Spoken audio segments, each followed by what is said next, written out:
Good afternoon, everyone. I'm here in a frigid Conneaut harbor, and we're looking at the American Century, another 1,000-foot ship docked in Conneaut. It actually made its way all the way from Duluth, Minnesota. It finally arrived in Conneaut at about 5 this morning. A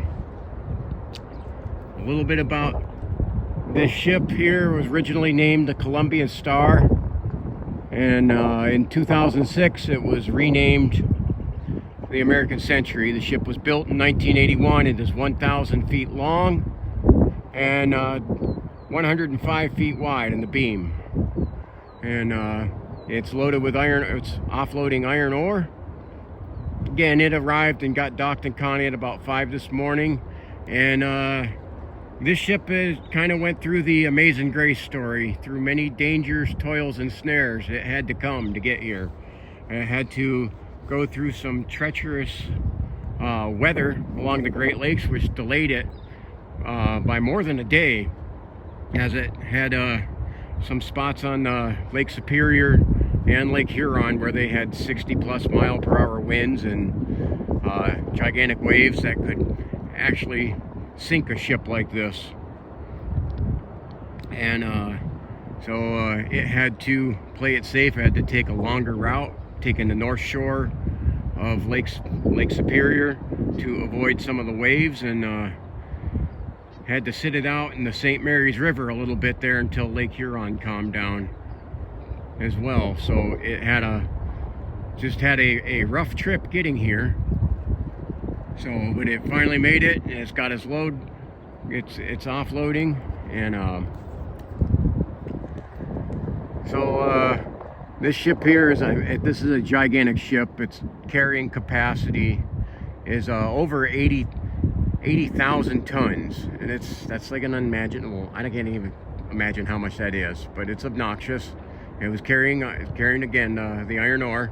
It arrived here from Duluth, Minnesota, and we'll be probably returning back up there to one of the Minnesota ports after it drops off its load to pick up some more. And as the shipping season has started, we have Lake Erie is still frigid. Water temperature off of Conneaut was sitting at just slightly below 40 degrees, and we currently have waves at 3 to 5 foot, small craft advisory. So Lake Erie is the most violent amongst the Great Lakes in terms of these storms. It has the record for ships sank on it on the Great Lakes, and actually one of the highest concentrations of sunken ships for any body of water. So something about the 1,000-footer designs. These ships, while they're enormous and do carry, you're able to carry these great loads, they have a little bit more trouble in the storms than some of the older designs, like the Roger Blau over here, who I'm still waiting for updates on. I haven't gotten any news back yet. I put in my request to CN, the company that owns it, and they said it could take up to 6 months for them to get back to me. But they said that they would send me any archived information on the ship. Hopefully we'll be able to find out something about it in its future. But right now it sits here in long-term storage in Conneaut. And so this ship is just, it had a rough trip, and it looks like heading back we got the same this kind of rough weather here in April. It actually was snowing here this morning. Thank God it's melted off, as the temperature has dipped or slipped slightly above freezing, as it's currently at 35 degrees, and we have a wind chill down at about 28. So it is definitely chilly. My hands are already starting to go numb. So you can see down here too, we got a lot of the different waterfowl have all come back. And yeah, I'm zoomed in as far as I can get on that. lot of them that hang out in here. And this is a it has the self-unloading technology. They literally just hook up equipment and let it roll. And it takes probably about 6 hours to get it unloaded, and a little bit longer then to get it turned around and leave. So probably 7 hours or so before it's able, from its docking time to its departure. So you can already see it's sitting up higher in the water. You can see the water marker where it was when it came in. It's sitting up higher in the water, so it's getting close to being done unloading. So I have been struggling with a very bad cold all week. Not only that, we have had like torrential downpours and snow, thunderstorms, everything all week long. And it's been just, I guess, typical April weather here in Conneaut, Ohio. And we actually got a break with a little bit of clouds. So I have not been able to get out. Definitely had a nasty bug that I'm just getting over. Planning to get a night hike in tonight and hopefully more on the weekend. Monday, as you know, is the big eclipse day.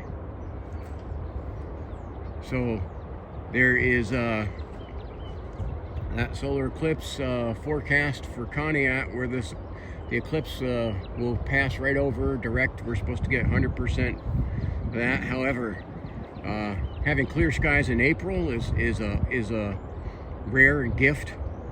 So we are forecasted mostly cloudy skies that day, so we may catch a glimpse. They said even a chance of a shower. So while we may catch a glimpse of it, we're mostly probably only going to see just the darkness. I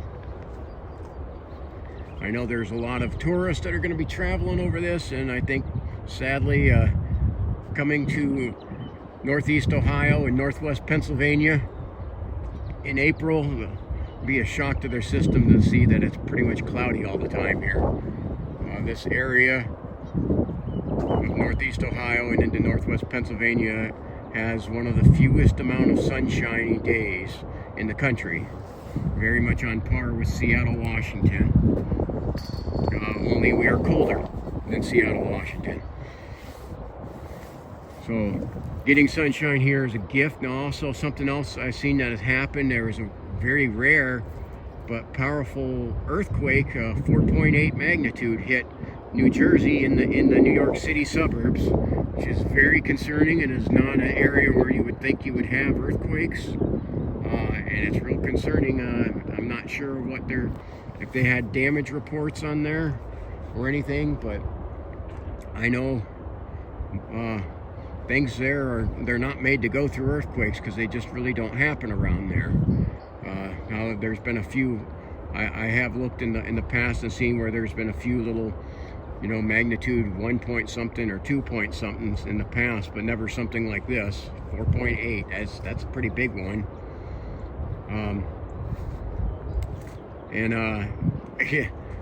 Geez, what a year for having so-called rare events. We just keep having one thing after another here, and so if you have if you've been marking down your squares there for the bedding, whoever had major earthquake for New York City, man, you just won $1 million. So gear up for what's next, because it's an election year, and not only that, we have pretty much state of emergency stuff out issued for all of the Ohio counties. Ashtabula County, where I'm currently at, included in that, for the eclipse day. They're claiming it's because of the influx of people. They're expecting, where like Conneaut is at about, we have somewhere in the area of 12,000 people. They're expecting that population to be quadrupled. They're saying all along the Lake Erie shore, they're expecting the population to be up to quadrupled, and they're saying that is going to put a strain on resources and police, firefighter, and EMT services. as well. Just remember, be careful, be safe. Remember, a person is smart, but people are dumb, panicky animals. So take precautions if you're anywhere along the path of this eclipse, which I know extends from the U.S., from Texas all the way up to Maine. If you're in that path, make sure you take your precautions. If they're putting out warnings on this, the worst thing you can do is ignore them, and you may get away with it. But I would say is, if you prepare for them, your downside to that is, okay, maybe you don't have to go grocery shopping for a week or two after. Stock up. Gas prices are going up. I don't know if you have noticed, the average has gone up greatly and is going to continue with several of the things that are happening. And so just I want to say, I guess, just get ready, because we have an eventful year of who knows what coming. I mean, look at what's already happened. So it just seems to be happening that way now. So just be prepared for whatever may happen. The worst thing you could do is do nothing and take no precautions. So I do also want to touch on, there's some local events that have been happening, and I will be planning on doing a video dealing with some of that and dealing with some of the topics of it later on. And again, I'm going to get some night hikes in here, and hopefully after we have a little bit better weather, I will be also getting out a lot more. So I just want to say to you guys, stay safe, be kind to people, look after each other. Okay, do something nice to somebody. You know, April is also always known as, you know, April showers. You know, it's usually always cloudy and rainy, not as much sun, which can be depressing to people. And not only that, just the things going on in this world can be depressing. You look after each other. If you see signs that somebody is down, check on them. It never hurts. It never hurts to just check on someone and ask how they're doing. And remember, kind words go a long way. A little compliment can brighten up somebody's day. Which, by the way, comment on this. Let me know what you think of this. I could use a kind word too sometimes. So if you have something nice to say, drop it in there. If you don't, you know, go watch someone else's channel. So make sure, just even with how things are, make sure that you find humor in things, find the joy in the situation, because there always is. God is good, and He is in control. None of this surprises Him. So we can rejoice in that and have His peace that surpasses all understandings, no matter what happens. So guys, I want to say thank you for watching. Like, subscribe, and share. And hopefully the men of the American Century will have a safe journey back up to Lake Superior, and they'll probably be back here later this year. Hope to see them. God bless you, and have a wonderful day.